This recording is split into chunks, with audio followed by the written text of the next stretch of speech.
Daryl from South Africa. Doreen, da África do Sul. Caro pastor, por que damos à luz filhos injustos depois de uma perfeita redenção? Adão, de certa forma, nasceu de novo do diabo e foi aí que o problema começou. Por que o problema não foi corrigido após a morte de Jesus?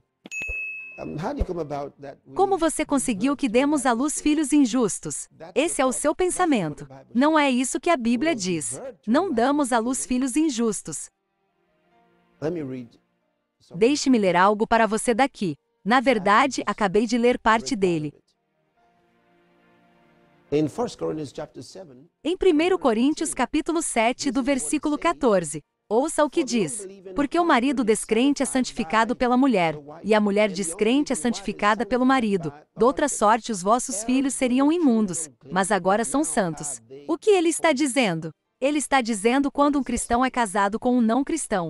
Isso pressupõe que um deles tenha se tornado cristão após o casamento. Ele não está falando sobre um cristão se casar com uma não cristã. Quando você lê o capítulo inteiro, ele lhe dá uma imagem muito clara disso. Portanto, ele está lidando com uma situação em que ambas as partes já foram casadas antes de uma delas se tornar cristã. Então ele diz que nessa situação, o não cristão, seja o marido ou a esposa, é santificado pelo cônjuge cristão. E como resultado disso, ele diz que seus filhos são santos. Santo significa que eles estão separados para Deus. Isso significa que eles pertencem a Jesus. E isso significa que ele os conduziria a essa salvação. Isso significa que o Espírito de Deus os guiaria para essa salvação, porque todos devem proclamar o senhorio de Jesus Cristo. Mas eles pertencem a Ele. Eles pertencem a Ele. Portanto, quando você dá à luz filhos, eles não são filhos injustos, porque eles já são declarados santos. O que significa que se Cristo viesse enquanto eles eram tão jovens, se eles morressem na juventude, eles iriam para o céu. A única coisa que fará diferença é se eles rejeitarem Jesus Cristo.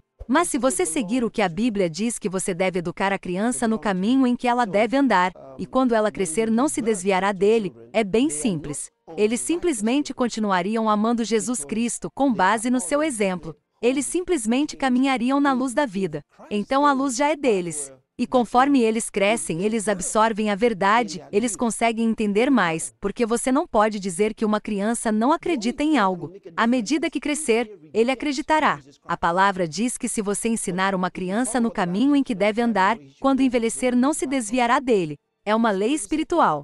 Se ele se afasta disso, significa que ele não foi treinado nisso. Treine a criança. Isso é o que diz. É muito importante.